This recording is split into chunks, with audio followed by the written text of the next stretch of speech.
Assalamualaikum warahmatullahi wabarakatuh.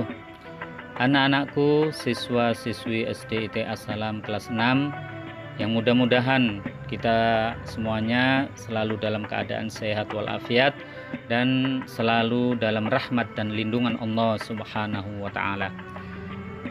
Sebelum kita memulai pembelajaran bina akhlak pada hari ini, mari bersama-sama kita mulai dengan membaca Bismillahirrahmanirrahim. Pada pertemuan yang lalu telah disampaikan tentang perkara yang sangat penting dalam agama kita, yaitu tentang riddah.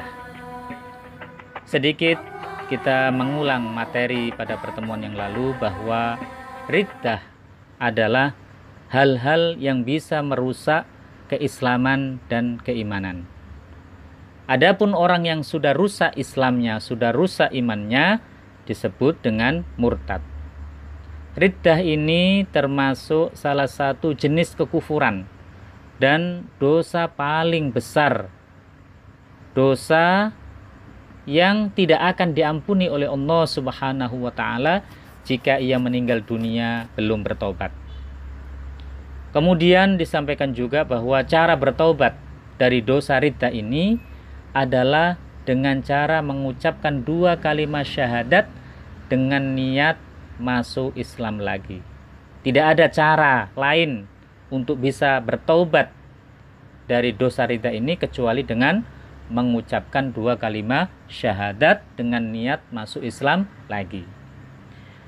Kemudian pada pertemuan yang lalu juga telah disampaikan bahwa para ulama telah bersepakat bahwa riddah ini terbagi menjadi 3. Yang pertama riddah keyakinan yang bersumber dari hati, kemudian riddah perbuatan, dan yang berikutnya adalah riddah perkataan.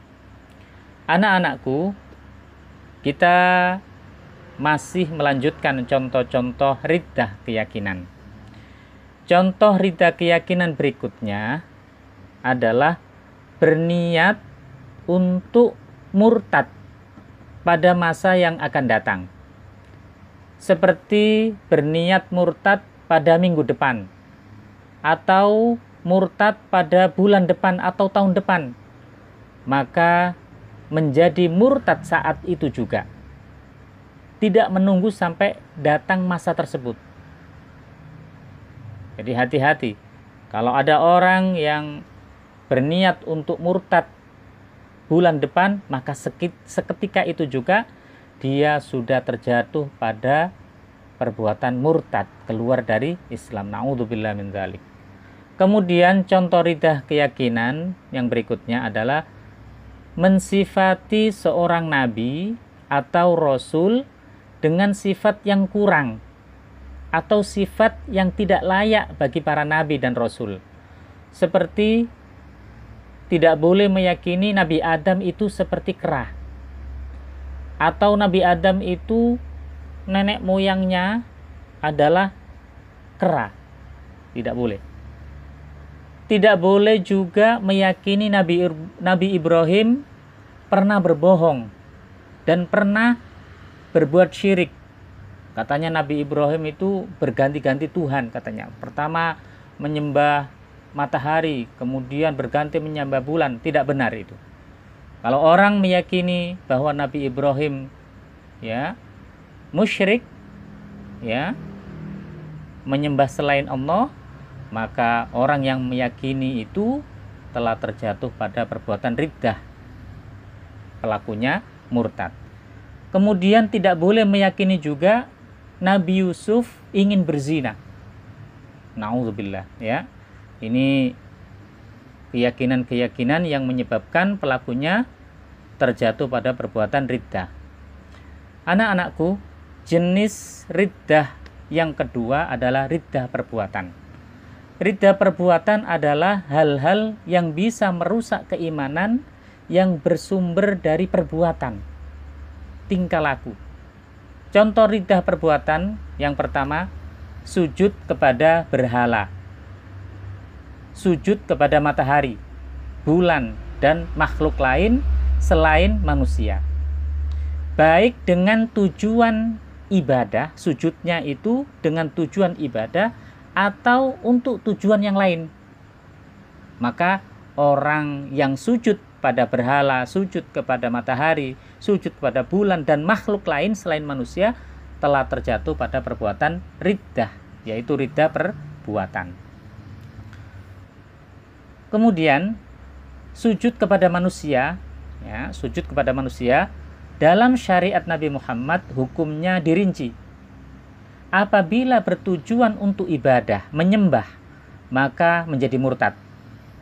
Dan apabila bertujuan untuk hormat, maka tidak murtad, tetapi haram.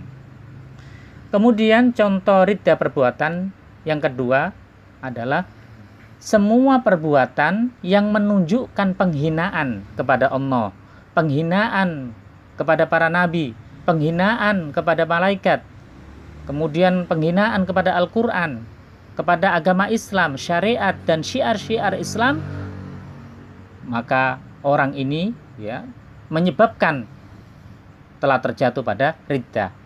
Seperti orang membuang kertas yang berisi ayat-ayat Al-Quran dan nama-nama yang diagungkan seperti nama-nama Allah dan nama para nabi dan rasul, atau menginjak dan mendudukinya dengan disengaja. Dan dia mengetahui ada ayat dan nama-nama yang diagungkan dalam kertas tersebut. Jadi hati-hati ya. Kalau membuang kertas yang kemudian di situ ada ayat-ayat Al-Quran atau nama-nama yang diagungkan, kemudian dia tahu, disengaja, kemudian dilempar ya ke tempat sampah, maka orang ini sudah terjatuh pada perbuatan riddah, keluar dari agama Islam. Kemudian contoh riddah perbuatan yang berikutnya adalah menulis ayat-ayat Al-Quran dengan darah dan air kencing. Na'udzubillah. Jangan sampai ya kita melakukan perbuatan-perbuatan itu. Seseorang, anak-anakku, seseorang yang telah melakukan perbuatan riddah atau perbuatan kufur, maka hukumnya murtad meskipun dia tidak berniat untuk keluar dari agama Islam. Jadi kalau ada orang misalnya ya, sujud kepada matahari atau melempar Al-Quran dengan sengaja ke tempat sampah atau menginjaknya, atau menulis ayat-ayat Al-Quran dengan darah dan air kencing, walaupun dia tidak berniat untuk keluar dari agama Islam, orang ini tetap dihukumi sebagai murtad, keluar dari agama Islam. Makanya anak-anakku, kita jaga iman kita, kita jaga jangan sampai kita melakukan atau berkeyakinan keyakinan kufur atau perbuatan-perbuatan kufur sehingga kita selamat ya di akhirat kelak dan kita tidak termasuk penghuni neraka yang selama-lamanya. Kurang lebihnya mohon maaf. Wassalamualaikum warahmatullahi wabarakatuh.